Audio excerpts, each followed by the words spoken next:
बिस्मिल्लाहिर्रहमानिर्रहीम। मुअज़्ज़ज़ मेहमान गिरामी, बिलखुसूस शोहदाए पाकिस्तान के बाहौसला और अजीम लवाहिकीन, जनरल ऑफिसर्स, पाक फ़ौज के बहादुर गाजियों, ख़वातीन और हज़रात, अस्सलामु अलैकुम। मैं आज यौम शोहदाए पाकिस्तान पे बतौर आर्मी चीफ आपसे आखिरी बार खिताब कर रहा हूँ। जैसे कि आप जानते होंगे कि अनकरीब मैं अपनी 44 साल मिलिट्री सर्विस से रिटायर हो रहा हूँ। इस दफ़ा यौम शोहदा सैलाब की वजह से कुछ देर से मुनक्कद हुआ, जिसके लिए मैं आपसे माज़रत चाहता हूँ। मौजूद हाज़रीन, सबसे पहले मैं शोहदाए पाकिस्तान की अज़मत को सलाम पेश करता हूँ, जो कि हमारा फ़ख्र है।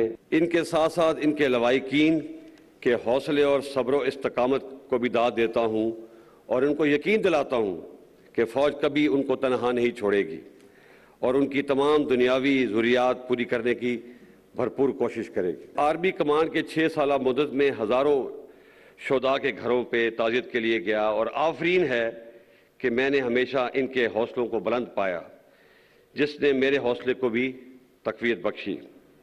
मैं आप सबको यकीन दिलाता हूँ कि हम आपकी कुर्बानियों का सिला तो नहीं दे सकते, लेकिन आपके प्यारों की कुर्बानियाँ रायगां नहीं होने देंगे और आपकी हर तरह से मदद करेंगे।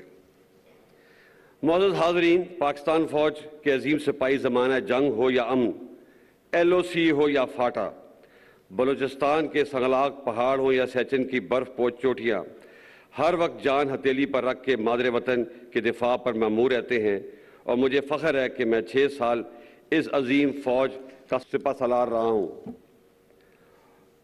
और मैं दुआ करता हूँ कि आने वाले वक्त में भी ये फ़ौज इसी तरीके से कामयाबी के झंडे गाड़ेगी। मौजूद हाज़रीन, फ़ौज का बुनियादी काम मुल्क की जोग्राफियाई सरहदों की हिफाजत है, लेकिन पाक फ़ौज हमेशा अपनी इस्तादाद से बढ़कर कौम की खिदमत में मसरूफ़ रहती है।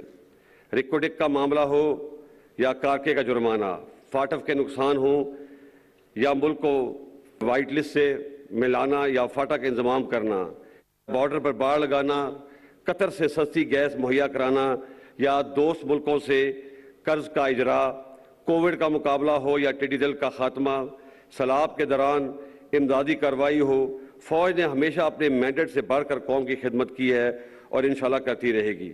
और मैं आपको यकीन दिलाता हूँ कि इन कामों के बावजूद फ़ौज अपने बुनियादी काम और दहशतगर्दी का मुकाबला करने से कभी गाफिल नहीं होगी। आप जानते हैं कि आज हमारे शहरों और देहातों में जो अमन है, इसके पीछे हमारे हज़ारों शोहदा की कुर्बानियाँ हैं, जिनको कभी नहीं बुलाया जा सकता, क्योंकि जो कौमें अपने शोहदा को भूल जाती हैं वो कौमें मिट जाया करती हैं।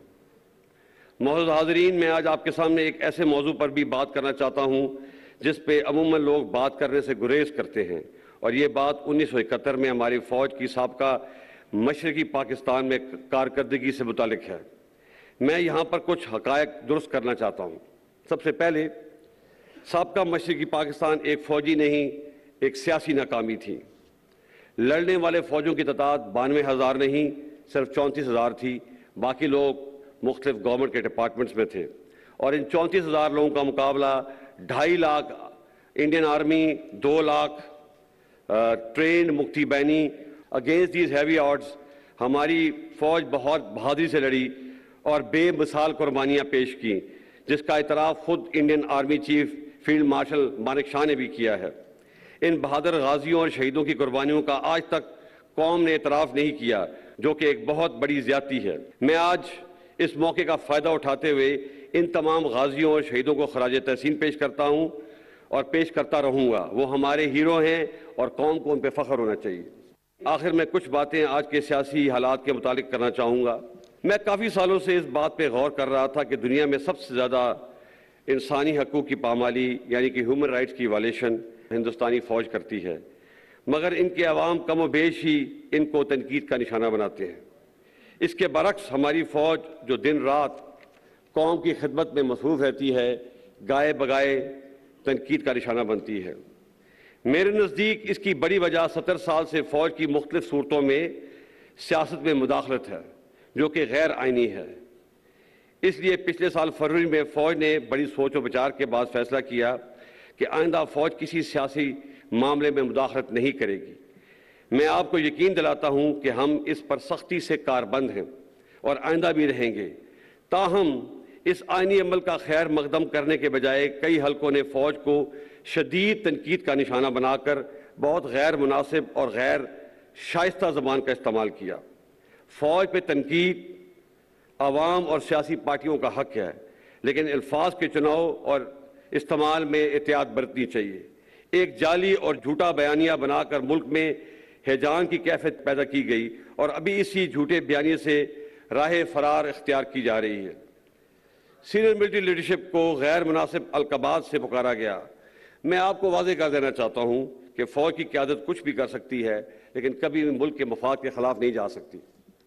क्या आप ये समझते हैं कि मुल्क में एक बैरूनी साजिश हो और आर्म्ड फोर्सेस हाथ पे हाथ धरी बैठी रहेंगी? ये नामुमकिन है, बल्कि ये एक गुनाह कबीरा है।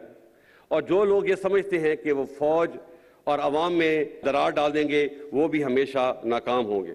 फ़ौज की क़यादत के पास इस नामुनासिब जलगार का जवाब देने के लिए बहुत से मौक़े और वसाइल मौजूद थे, लेकिन फ़ौज ने मुल्क के वसी तर मफाद में हौसले का मुज़ाहरा किया और कोई भी मनफी बयान देने से इज्तनाब किया।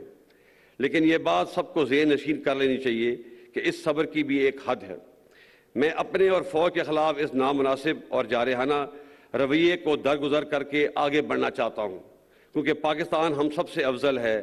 अफराद और पार्टियाँ तो आती जाती रहती हैं, लेकिन पाकिस्तान इंशाअल्लाह हमेशा कायम रहना है। फ़ौज ने तो अपना कथारसिस शुरू कर दिया है। मुझे उम्मीद है कि हमारी सियासी पार्टियाँ भी अपने रवैये पर नज़रसानी करेंगी और ये भी हकीकत है कि पाकिस्तान में हर अदारे, सियासी पार्टियों और सिविल सोसाइटी से भी गलतियाँ हुई हैं।